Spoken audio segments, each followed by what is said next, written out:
Kembali meminta penjelasan mengapa sikap Uka tiba-tiba berubah terhadapnya. Tapi Uka hanya diam saja.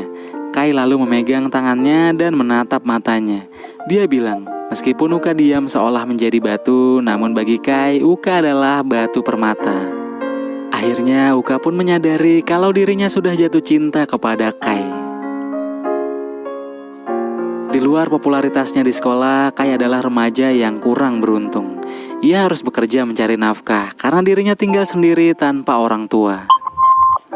Di malam hari, Kai bekerja paruh waktu sebagai pelayan bar. Namun hanya sedikit sahabatnya yang tahu tentang dirinya. Kesibukannya ini membuatnya lelah hingga dirinya jatuh sakit. Akibatnya, Kai tidak masuk ke sekolah selama beberapa hari. Uka yang khawatir berinisiatif untuk mengunjungi Kai sepulang sekolah nanti. Sesampainya di rumah kosnya, ternyata kondisi Kai lebih buruk dari apa yang ia bayangkan. Demamnya sangat tinggi hingga membuat Kai pingsan. Uka segera merawatnya.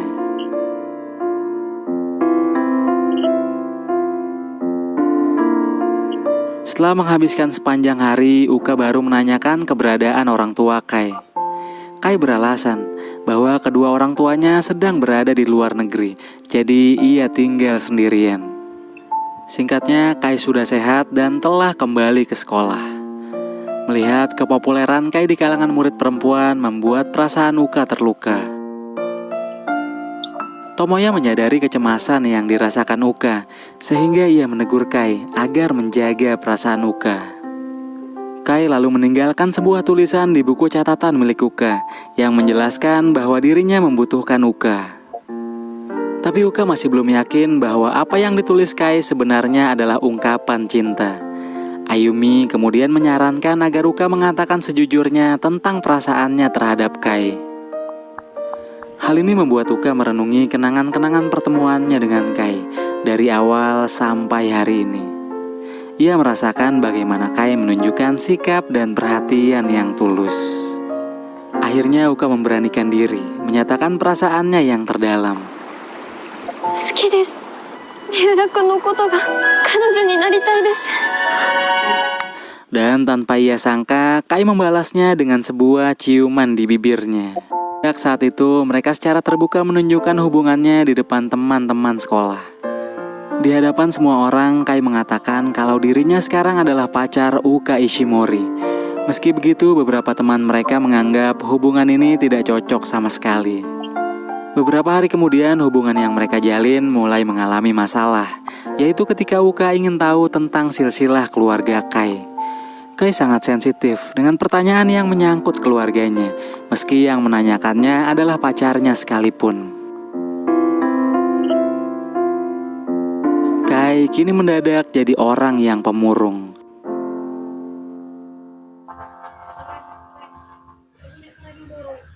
Tomoya memperingatkan Uka untuk jangan membahas hal mengenai keluarganya. Ia juga memberitahukan tentang Kai yang bekerja paruh waktu di bar. Malam hari di tempatnya bekerja, Kai terkejut melihat Uka yang tiba-tiba datang ke sana. Kai segera menarik Uka keluar, karena tempat ini bukan tempat yang layak untuk didatangi kekasihnya. Kai mulai merasa tak nyaman dengan sikap Uka yang terlalu masuk dan mencampuri kehidupan pribadinya. Tanpa menjelaskan apapun, Kai langsung meninggalkan Uka dalam kebingungan yang belum dapat ia pahami. Pada saat perayaan malam Natal, Uka merayakannya tanpa kehadiran Kai yang masih harus bekerja. Uka mengunggah beberapa foto kenangannya bersama Kai, seolah ia menunjukkan kalau dirinya tampak bahagia menghabiskan hari bersamanya. Meski semua momen yang dilewatinya tampak begitu sederhana, namun sangat berarti bagi keduanya. Saat melihat foto-foto itu di ponselnya, Kai merenung dan tersadar kalau Uka adalah hal yang paling berharga yang pernah ada di hidupnya.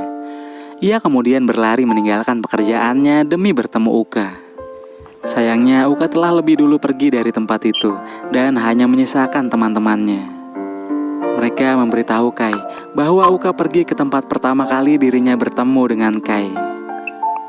Dengan meminjam sepeda Satoru, Kai bergegas menyusul Uka. Begitu sampai dan melihat keberadaan Uka, Kai segera menunjukkan sebuah catatan yang menceritakan tentang bagaimana kondisi keluarganya. Bahwa ibunya wafat ketika Kai masih kecil, sementara ayahnya pergi meninggalkannya saat dirinya berada di tahun terakhir sekolah menengah. Sejak saat itu dia hidup sendirian tanpa siapapun. Kai memilih merahasiakannya karena takut orang yang dicintainya akan meninggalkannya lagi setelah mengetahui hal ini. Rasa takut kehilangan inilah yang selama ini selalu menjadi trauma dalam hidup Kai. Namun Uka mau menerima Kai apa adanya. Uka berjanji dia akan selalu di sisinya menemaninya apapun yang terjadi nanti.